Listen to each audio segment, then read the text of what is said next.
we guide you through how to transfer videos from your iPhone to your laptop quickly and easily. So the first thing you need to do is to connect your iPhone to your laptop using a USB charging cable. Then unlock your iPhone and tap Trust this computer if the prompts appear.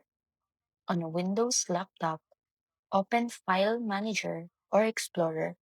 Click on Apple iPhone, then go to Internal Storage and open the DCIM folder where your videos are stored. From there, simply select the videos you want to transfer.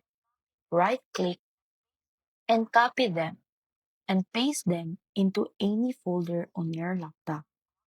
If you're using Mac laptop, open Finder or the Photos app after connecting your iPhone. Select your device from the sidebar, then choose the videos you want and click Import Selected to save them to your computer.